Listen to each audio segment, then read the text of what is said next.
Hello and welcome to all students in this my YouTube channel. Students, we are in the topic of structure of atom, and in this chapter, in our previous lectures, we have seen the different concepts related to this chapter, that is discovery of subatomic particles as well as atomic number, atomic mass number, and the terms related to it. Now students, in this our today's lecture we are going to discuss the Rutherford's atomic model. According to the Goldfoil experiment, the conclusions as he has made, from that conclusions we are going to discuss this model in brief.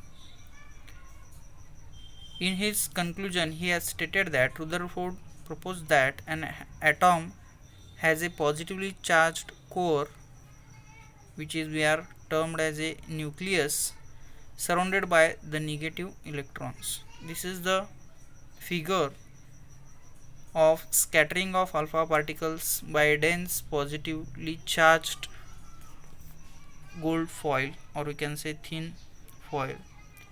There is no positively charged dough or pudding, we are calling it as a in the plum pudding rising cake, only raisins, empty space and a core. So this is the model of that atom he has discussed. The classical solar system atomic model is doomed. Let's consider atom as a quasi sun plated model. Only one planet, so that it is just a two body problem. So students, we are considering that nucleus as a sun and the different electrons which are present like a different planets in the solar system. So assuming that concept and by applying knowledge to this concept in the same way, the force balance of circular orbits for an electron going around a stationary nucleus is given in this formula. For the centripetal force in a circular orbit, means why the solar sun and the planets in the solar system are become stable. This is the force, that force we are calling it as a centripetal force, by which all these concepts can be cleared. This is the force by which it can be we can clear that concept, that only the same case which is present in case of atomic means balancing the nucleus and the electrons which are present in its different orbits, where v is the tangential velocity of the electron. Circular motion is accelerated charges need to radiate energy of, according to Maxwell, losing kinetic energy. So this is the model that you can say that why the electron is, means we can say electron is not embedded in the nucleus, that is positive nucleus, means the attractive and repulsive forces gets balanced. Now some of the drawbacks of Rutherford's atomic models are also there. Gravity in the solar system is attractive. If there is a more than one electron in an atom, they will repel each other. And other weaknesses we can say that, most importantly, if two solar system atom models were to collide, they would form a molecule model. But when that model is broken up, there is no physics that would ensure that the two original solar system atom models would be obtained again. So these are the some weaknesses which are related to this theory. Now in this our chapter we are going to discuss the next point, that is Balmer series. Hydrogen is the simplest atom, so theoretical modeling starts there, because hydrogen we are considering as a basic atom. Means for better study we are going to consider the example like a hydrogen. In 1885, John Balmer found an empirical formula for wavelengths of the emission spectrum of for hydrogen in nanometer within the visible range, and that wavelength is this much. He has mentioned 364.56 nanometer. And look at this picture, you will notice that the different shades of colors at different wavelengths. There is a minimum wavelength corresponding to a maximum frequency and energy of photons. Now after that, Rydberg equation. As more scientists discovered emission lines at infrared and ultraviolet wavelengths, the Balmer series equation was extended to the Rydberg equation. Actually, on the basis of this equation, people went out looking for more lines that I have mentioned in this table 3.2. You will notice here Lehman series, Balmer series, Paschen series, bracket and P fund at different wavelengths, and its corresponding wavelength you can check it. So this is the case. In the next point, the Bohr model of hydrogen atom. Niels Bohr, he has means according to his theory, he has made some assumptions, and these assumptions are now we are going to discuss one by one. Stationary states exist in the hydrogen atom, that is we are calling it the orbiting electron does not radiate energy. Now look at this energy change. Delta E is equal to initial energy minus final energy, is nothing but HF, or we can also call it as a change in energy. Classical laws of physics do not apply to transition between stationary states, and the electron just jumps make a quantum leap. These are the assumptions. According to momentum is quantized in units of h upon 2 pi. In the future simply we call it as a bar h, it is h bar. And fifth assumption, he has stated that correspondence principle at very high quantum numbers, means the indices in binding energies become so low that transition between stationary states can be achieved without us noticing their discrete quantum nature. Energy changes seems to be continuous again. So we can also use J.J. Thomson's model for the better understanding. Now this is the centripetal force as well as the change in energy, and the diagram which represents Bohr's model of hydrogen atom. For simple and very small atom we can study the centripetal force as well as the change in energy in the orbit.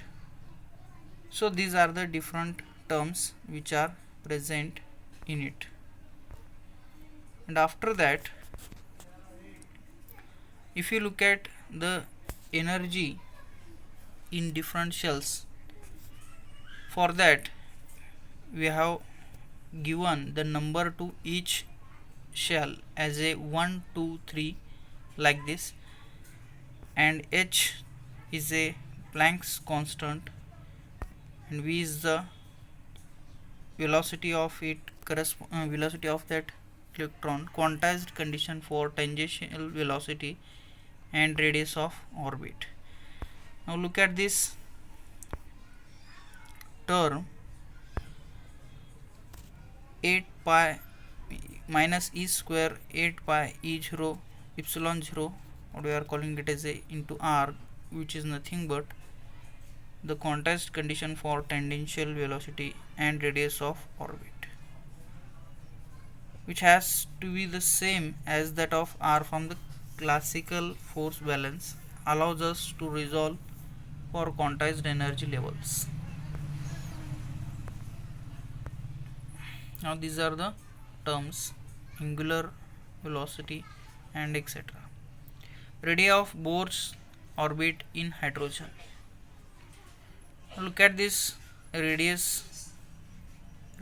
of Bohr orbit in the hydrogen. Rn is equal to 4 pi epsilon 0 n square h square upon m e square. If you look at for first orbit, we can put the value as n is equal to 1 and like that. For n is equal to 1 gives its lowest energy state, we are calling it as a ground state. There is a formally no E0 since quantum number starts with 1 and are positive integers. Now look at this transition in the hydrogen atom in Lehman series, Balmer series. These are the different transitions and the corresponding energy for it. The atom will remain in the excited state for a short time before emitting a photon and returning to a lower stationary state. Most hydrogen atoms exist in n is equal to 1 at room temperature, and with the loss of energy as it emits is nothing but the h nu. In Balmer series of formula fame, when sunlight passes through the atmosphere, hydrogen atom in water vapor absorb certain wavelengths, that is from the visible range, seen as dark lines in the absorption spectrum. Now look at this, the different continuous spectrum, emission lines, absorption lines, you will notice here. If the material is a very dilute, there are discrete spectra, we are describing it in angstrom. Very dense material, that is hot black body, big bang, background radiation, sun. If one does not look too carefully, there is a typically more emission lines than absorption lines, because there are many more possible transitions to go back to lower state from a multitude of excited states. Absorption lines are fewer in number because there are naturally only a smaller numbers of atoms in excited state. Now look at this optical spectrometer and emission.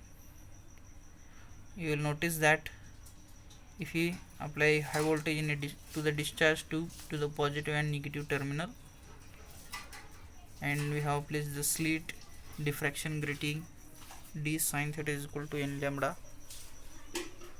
If highly excited due to the high tension, there are many different transitions downwards, so typically more emission lines than absorption lines.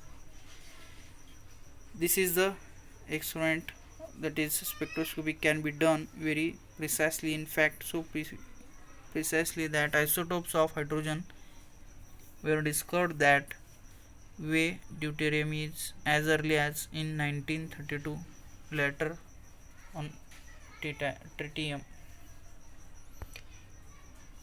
So this is the absorption spectra.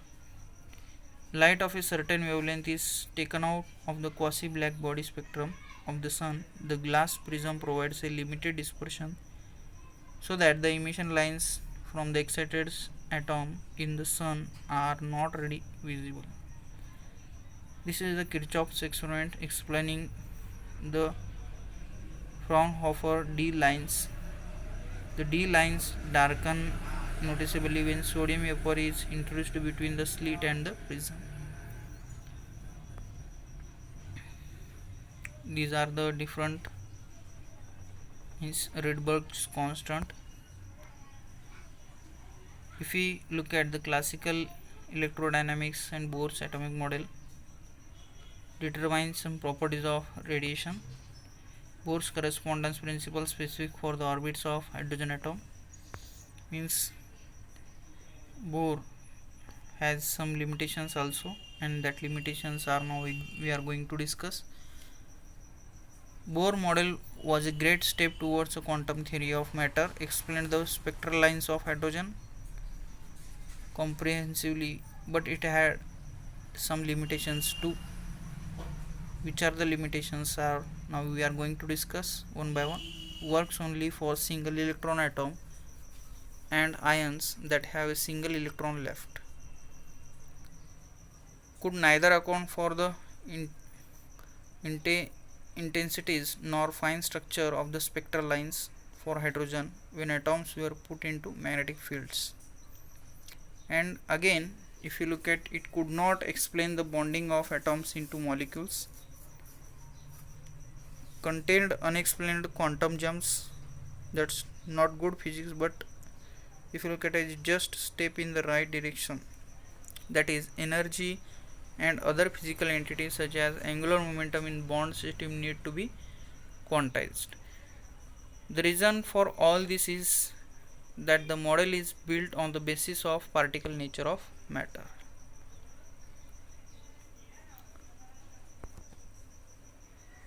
Now if you look at the characteristics of X-ray spectra and atomic number beyond hydrogen and 1 electron left ions, K shell for n is equal to 1 and L shell for n is equal to 2, the atom is most stable in its ground state. Most atoms are in their ground state at ambient conditions. Now look at this atomic number Z, L shell to K shell, that is K alpha X-ray, K beta X-ray.